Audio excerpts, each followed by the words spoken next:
And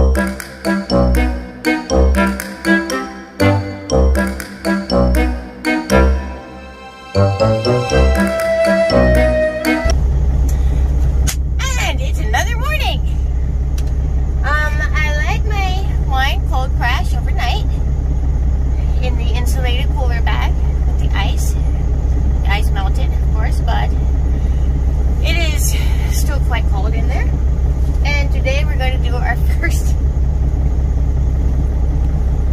Hello, giant beast. Yes, hello.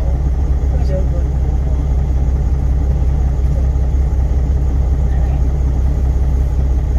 I thought that maybe I could keep him in the back, and he wouldn't be all up into what I was doing. We'll see how well that works out. What was I saying? Okay, I let it crash overnight, and today we're going to do our first rack. Normally you would let it crash for a few days before attempting a rack, and I had fully intended to not rack until tomorrow, but our rental truck last night apparently decided that it's going to have some issues, and we may have to switch out trucks today again. But that's a different story. And in order to do a competent rack, the sediment has to be down on the bottom. You can't stir it up, which is what's going to happen once the truck starts moving. So, here we go. So I have my secondary jug, I guess you could say. Got my handy dandy collapsible funnel. Will assist me. I pop the airlock out.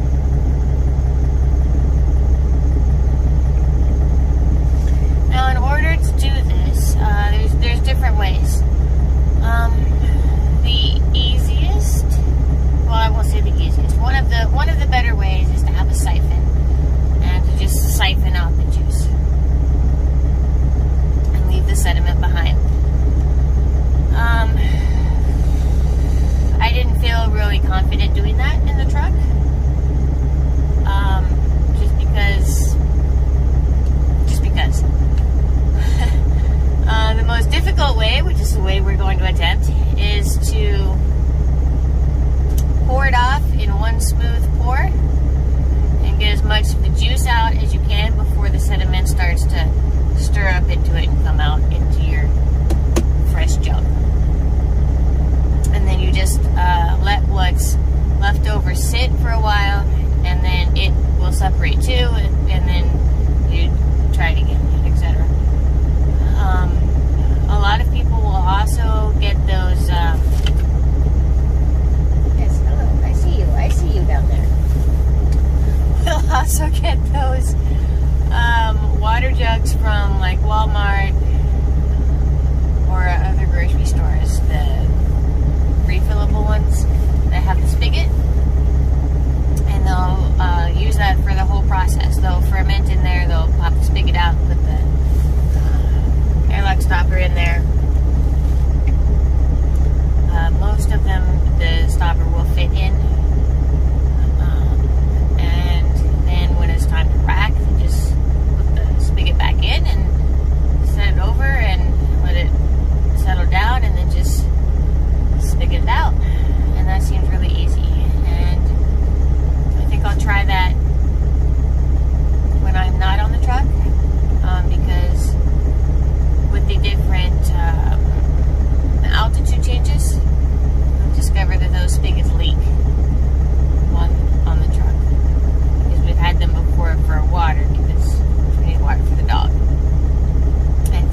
once the sediment starts stirring up into the juice, you'll see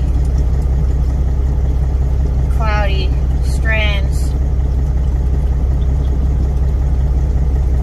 pouring out, and that's when you stop.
CO2 out.